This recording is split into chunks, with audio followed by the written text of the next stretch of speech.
मथुरा वृंदावन में एक पंडित थे जो बहुत ही भक्ति युक्त और भगवान श्री कृष्ण के परम भक्त थे।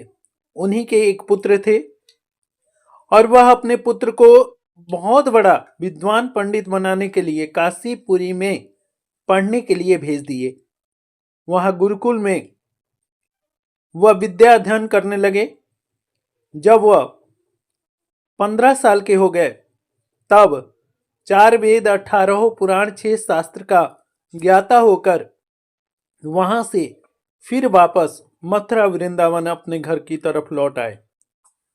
अपने पिताजी से आकर चरण स्पर्श करके बोले कि पिताजी, मैं वहां से विद्या अध्ययन कर आया, कुछ आप भी मुझे कन्हैया जी के बारे में बताइए। वो बोले, कन्हैया जी के बारे में तो मैं तुमसे बाद में बताऊंगा, पहले ये बताओ कि तुमने विद्या अध्ययन क्या क्या किया। वह बोले कि मैं 18 पुराण 6 शास्त्र और 4 वेद का ज्ञाता हूं।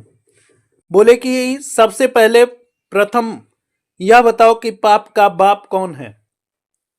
इस बात पर वो बेचारे प्रगाढ़ पंडित होते हुए भी सोच में पड़ गए। कहते हैं कि ये तो मुझे गुरुकुल में किसी ने पढ़ाया ही नहीं कि पाप का बाप कौन है। ये कहाँ लिखा हुआ है, किस शास्त्र में लिखा हुआ है, किस वेद में लिखा हुआ है। वो बोले कि जब तुम इसका अध्ययन करके आओगे तब मैं तुम्हें मानूंगा कि तुम प्रगाढ़ पंडित बन गए। वो बोले कि ठीक है, मैं इसकी तलाश में जा रहा हूं। और फिर वहां से वह निकल पड़े। घूमते घूमते, भ्रमण करते करते, जंगल जंगलात, संतों के आश्रम पर, कहीं गुरुकुल में, चारों तरफ एक ही बात पूछते जाते कि आप मुझे बताइए पाप का बाप कौन है। और सब उन पर हंसने लगते और इस तरह करके उनको मूर्ख बना देते थे। वह बेचारे थके हारे 3 दिन व्यतीत हो गया और 3 दिन में उन्हें पानी तक नसीब नहीं हुआ, केवल यह ढूंढने में कि पाप का बाप कौन है। अब ये बेचारे सोच में पड़ गए कि लगता है पूरा जीवन और भी बीतने वाला है, कोई बताता ही नहीं है कि बाप का बाप कौन है। और जब तक कोई बताएगा नहीं, मैं पिताजी के सन्मुख कैसे जाऊंगा। यह सोचकर वह बेचारे थक हार के एक बहुत सुंदर महल जैसा घर के सामने बैठ गए। घर के सामने जब बैठे तो वहां पीपल और बरगद 2 वृक्ष लगे हुए थे और वृक्ष के नजदीक ही एक गौ माता बंधी हुई थी और बहुत ही सुंदर वहां आंगन था। उस आंगन में एक बहुत ही सुंदर तुलसी जी का बगीचा लगा हुआ था, जहां बहुत सारी तुलसी जी का पौधे लगे हुए थे। वह बेचारे समझे कि हो ना हो यह प्रगाढ़ पंडित या विद्वान का कोई घर है, क्योंकि यह या तो कोई वैष्णव भक्त है जो भगवान श्री कृष्ण का परम भक्त है, और हम भी मथुरा वृंदावन के हैं। क्यों ना हम इन्हीं के घर आज का भोजन का पर्याप्त मात्रा में उनसे याचना करें। जब यह कृष्ण भक्त होंगे या फिर वैष्णव भक्त होंगे या फिर शिव भक्त होंगे, तो हो ना हो ये अभी ब्राह्मण होंगे, मैं भी ब्राह्मण हूं। जात ही रक्षा कर सकता है, इसलिए इनसे ये प्रश्न भी पूछ लूंगा और इन्हीं के घर आज जलपान भी कर लूंगा। वह बेचारे जाकर दरवाजे पर आवाज लगाए। दरवाजे से एक अति सुंदर स्त्री बाहर निकली। वह हाथ जोड़कर सामने खड़ी हो गई, क्योंकि वह स्त्री इनको पहले ही भाप गई, क्योंकि माथे पर त्रिपुण लगा हुआ, पीतांबर धारण किए हुए और पीले वस्त्र से सुशोभित थे और पीछे अपनी इनके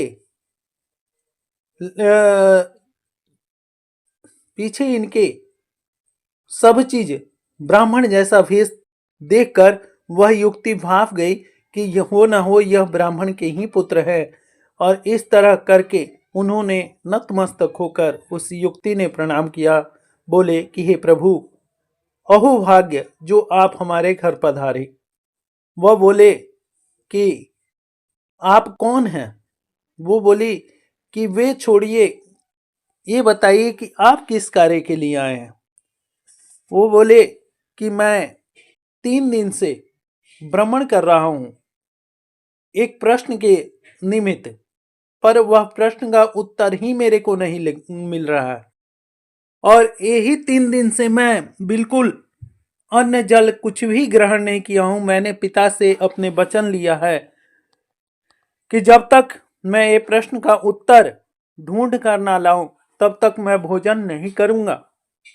वह युक्ति बोली, अति परम सुंदरी, बोली कि आप बताइए कौन सा प्रश्न है। वो बोले कि प्रश्न तो मैं बाद में बताऊंगा, पहले आप बताइए कि क्या आप वैष्णव हैं या शिव हैं या फिर कोई भगवान श्री कृष्ण की परम भक्ति हैं। वो बोली कि देखिए, मैं जो भी हूं, आप पहले जलपान कीजिए और कुछ खा पी लीजिए, तब मैं आपको आपके प्रश्नों का उत्तर भी दूंगी और आप का सब कार्य पूरा हो जाएगा।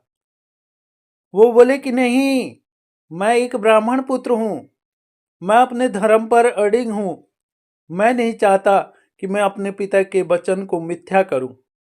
और यह सुनकर वह युक्ति बोली कि नहीं, आप पिता के वचनों को मिथ्या नहीं कर पाएंगे।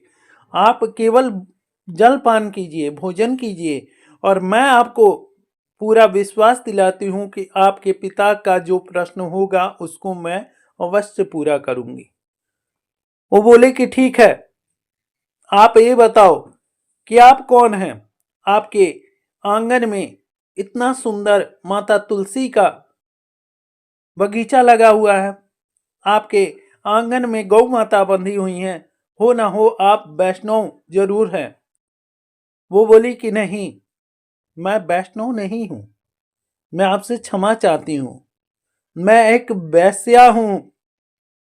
अब पैरों तले इनकी जमीन खिसक गया ब्राह्मण पुत्र के, और श्याम श्याम कृष्ण कृष्ण करने लगे। कहते हैं कि सब मेरा धर्म भ्रष्ट हो गया।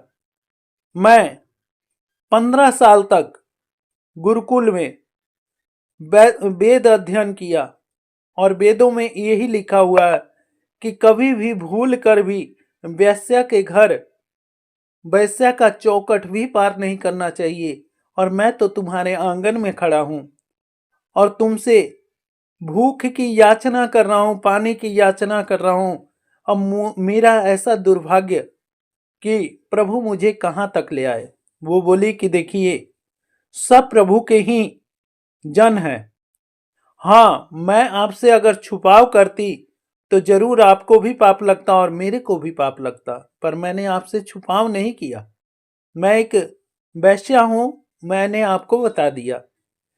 हाँ, आप एक जल पान कीजिए, क्योंकि आप एक ब्राह्मण पुत्र है। अहोभाग्य मेरे हैं कि आप भगवान श्री कृष्ण के नगरी से आए हुए हैं। अब इससे बड़ा मेरा पुण्य क्या होगा। मेरा पुण्य उदय हुआ है कि आप मेरे घर पधारे हैं, और आप जलपान कीजिए, मैं आपका सब प्रश्नों का उत्तर दूंगी। वो बोले कि नहीं नहीं नहीं, ऐसा नहीं होगा, मैं आपके घर का जल नहीं पी सकता। वो बोले कि आप धीरज रखिए, मैं आपको कुछ बांध नहीं रही, आप केवल हमारे घर का जल पी लीजिए। वो बोले कि जल भी मैं अपने से कुएं से लेकर पीऊंगा। बोले कि ठीक है। और उन्होंने डोर और बाल्टी का व्यवस्था किया। वो ब्राह्मण पुत्र अपने से जल ले आए। जब वह जल लेकर पीने ही वाले थे, तब वो बोली कि ऐसा कीजिए कि आप निर्जल जल ही न पीजिए, मैं आपके कुछ खाने का व्यवस्था करती हूँ।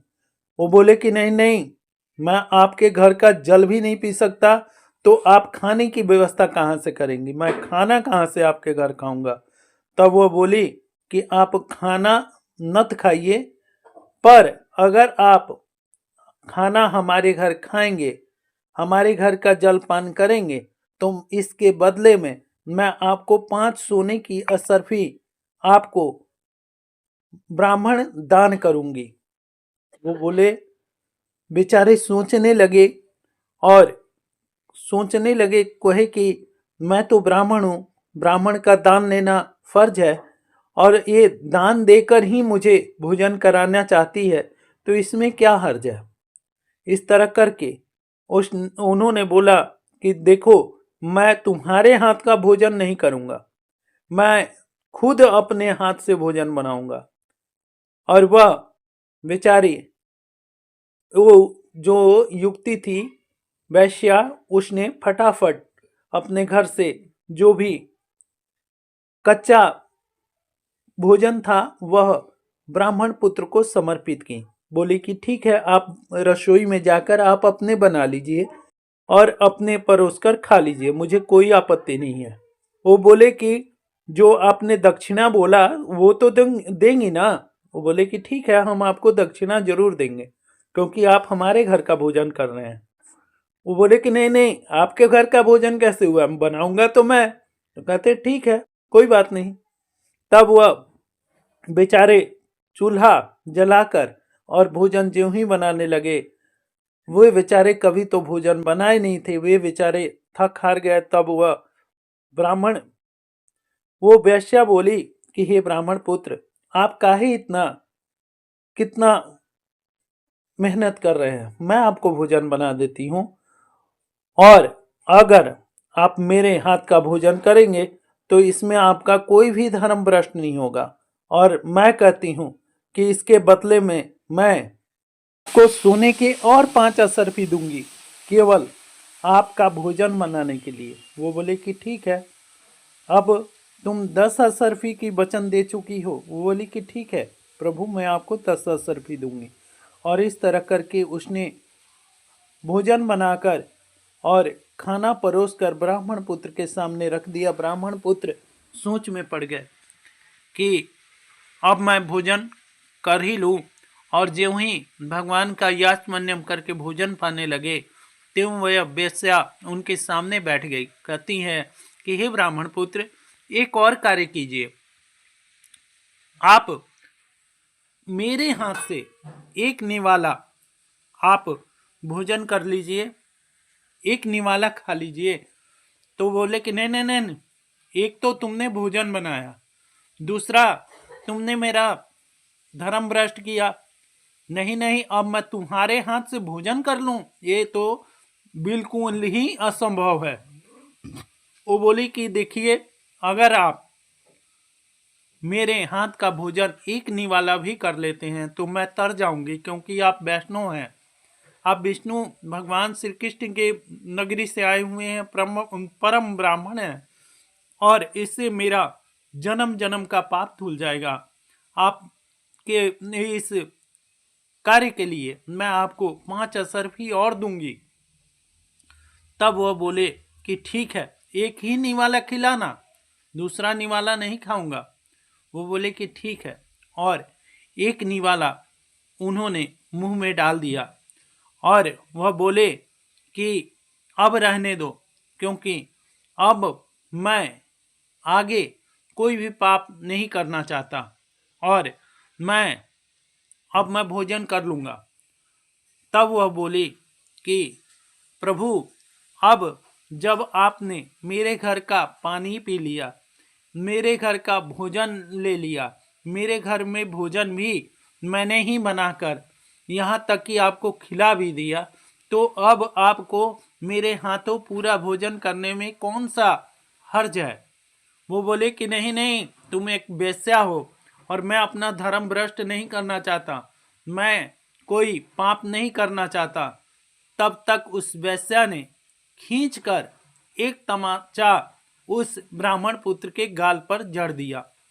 जब वह ब्राह्मण पुत्र के गाल पर पूरा 5 उंगली छप गया, तब वह ब्राह्मण पुत्र बोला कि यह क्या तुमने किया, क्यों तुमने मुझे तमाचा मारा। तब वह बोली कि अरे मूर्ख, तू क्या समझते हो कि तुम बहुत बड़ा विद्वान हो गए। 6 पुराण, 18 पुराण, 6 शास्त्र और 4 वेद पढ़कर तुमने क्या बहुत बड़ा ब्राह्मण की पदवी पाली है, और तुमने अभी तक ये नहीं जाना कि पाप क्या है और पुण्य क्या है। मैं तुम्हें बताती हूँ कि पाप का बाप कौन है। जो तुमने जब पानी ग्रहण नहीं किया तब मैंने तुम्हें 5 असरफी दी, उसके बाद भोजन बनाने का तुम्हें 5 असरफी दी, उसके बाद तुम्हें एक निवाला खिलाने का मैंने 5 असरफी दिया, तो ये पूरा भोजन करने के लिए मैं तुम्हें 30 असरफी देती हूँ। वह बोले कि नहीं, पहले तुम मुझे बताओ कि पाप का बाप कौन है।